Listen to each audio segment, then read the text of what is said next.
After posting strong first quarter results, Soma Gold has succumbed to a trend we've seen this week amongst smaller producers, which is that, as with many of them, their second quarter results just weren't as strong as their first. And it relates to a drop in production. Production is now below target for 2025, and we'll see if they can make it up in the second half of the year. But as per CEO Jeff Hampson, the first half has hit 91% of plan, which is good, but again, not great. What was the cause of the shortfall? Well, let's dive in. Soma Gold in the second quarter of 2025 posted top-line revenue of $23 million, which was up just 1.4% on a year-over-year basis from the $22.7 million recorded in the second quarter of last year, but down from the $27.9 million recorded in revenue in the first quarter of this year. The quarter-over-quarter decline here was a result of gold equivalent sales in Q2 totaling just 5,200 ounces, down from 6,800 equivalent ounces in Q1 and from 7,200 ounces in the same quarter of last year. The saving grace for the company here was, of course, the rise in the price of gold, with average realized prices in Q2 totaling $3,269 an ounce, as compared to $2,903 an ounce in Q1 and $2,369 an ounce in the same quarter of last year. Income from mine operations, meanwhile, was flat on a year-over-year basis at $5.7 million, and down a whopping 42% on a quarter-over-quarter basis from $9.8 million in Q1. Net income as a result shrunk from $3.2 million or 3 cents per share in Q1 to $1.6 million or 2 cents per share in Q2. However, this was still a major improvement from the net loss of $400,000 or 0 cents per share in Q2 of last year. EBITDA, meanwhile, totaled $9.1 million, up 20% on a year-over-year basis from $7.5 million, while down from $12.4 million in the first quarter of this year. On an adjusted basis, EBITDA totaled $8.9 million in Q2, again up from $7.6 million in the year-ago period, while being down from $13.5 million in the last quarter. Soma Gold ended the quarter with $3.8 million in cash and cash equivalents, which was down from $7.8 million at the start of the year. With that being said, a $3.5 million debt payment was made over the course of the second quarter, which follows a $2.5 million paydown payment in Q1. Subsequent to the quarter end, Soma also managed to convert $10 million of that loan to equity, while the company also just closed a $17.3 million financing in August, bolstering the working capital position in an effort to support ongoing expansion efforts. Working capital as of quarter end stood at $15.5 million versus $13.3 million at the start of the year. Okay, let's move on to the production data. Q2 wasn't really a great quarter for Soma from this perspective, which you probably already knew as a result of the sales data. Q2 production saw a total of 5,300 ounces of gold and 6,300 ounces of silver produced, which was down from 6,500 and 8,700 ounces respectively in the year-ago period. Q1 comparatively saw gold production of 6,600 ounces alongside silver production of 8,200 ounces. In other words, production was down materially both quarter-over-quarter and year-over-year. The decline here appears to be twofold. First, tons milled fell from 33,600 tons in the second quarter, down from 34,000 tons a year ago and 37,000 tons last year, which isn't a huge drop, but it's not the greatest. Grades also have fallen, though, with that ore averaging 5.55 grams per ton gold this quarter versus 7.1 grams per ton in Q2 of last year and 6.25 grams per ton in the first quarter of this year. Recoveries, however, improved slightly quarter over quarter, from 87.9% in Q1 to 88.1% in Q2, which is nice to see recoveries improving as grades decline.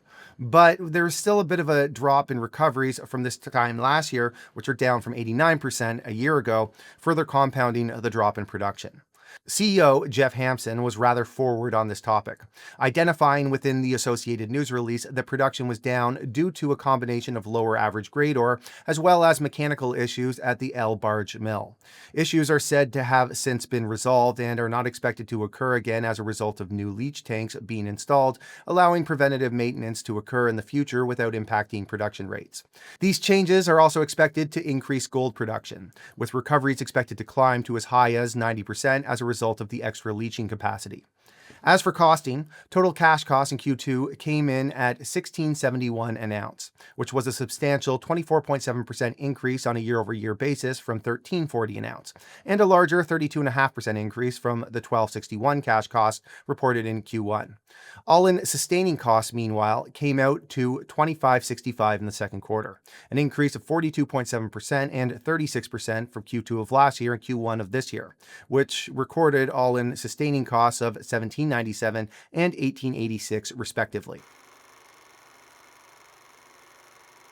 As we said in our Q1 coverage, Soma doesn't provide hard guidance for their operation because they're a small producer. Instead, they issue targets that they aim to hit. As it stands, that target for 2025 sits at about 32,000 ounces of gold production as per their investor deck. And that means that the back half of the year needs to be a banger of a half year. Gold production year to date sits at 11,900 ounces, alongside silver production of 14,400 ounces. And while Soma doesn't provide a gold equivalent figure for production, sales this year have totaled 12,000 equivalent ounces, so they're quite short of target so far. However, Soma previously told us that the second half was setting up for production of 17,000 ounces of gold, with Q3 forecasts of 8,000 gold ounces and Q4 forecasts of 9,000 gold ounces. Sure, they'll still come up short relative to target, but it'll be a lot closer than the first half performance would have you believe. Much of that expanded production is credited to the Limon mill, which is now operational with production ramping. Capacity here is expected to hit 100 tons per day within the next 2 months, and is then expected to increase to 200 tons per day by year end once a second ball mill comes online. This, mixed with the higher grade ore from the recent Escondida acquisition, is expected to drive annual production moving forward. Alright, so let's wrap it up. Q2 was a quarter of what we'll call mixed results. And the word mixed is largely a function of a rising gold price masking some issues on site that resulted in reduced production. But that being said, an expansion is now scaling up, which should drive better figures in the third and fourth quarter of this year. So with any luck, it's a temporary blip on the drive to higher production. In any case, with gold prices at these levels, it's not like Soma was losing money, despite some issues they had. And guys, I gotta say, I talked to Rick Rule, and I know Rick's a little bit controversial, but one thing he told me to watch with all of these gold producers is they're probably going to start to attack some of the lower grade ore as the price of gold goes up. It's just something that happens in these cycles, and it's really, quite frankly, a good thing, because all these companies, they have gold that they previously thought was uneconomic to go after, and they were just going and getting the high grade stuff that they could access so that the numbers would look good. And now the rising gold environment has made everything just a lot more attractive to go mine. So I think Soma is certainly a name that I know our audience loves us talking about, and it's good to see them continue to just operate without any major hiccups. And we're not talking about any of those here. So let's keep watching this and see where it goes from here.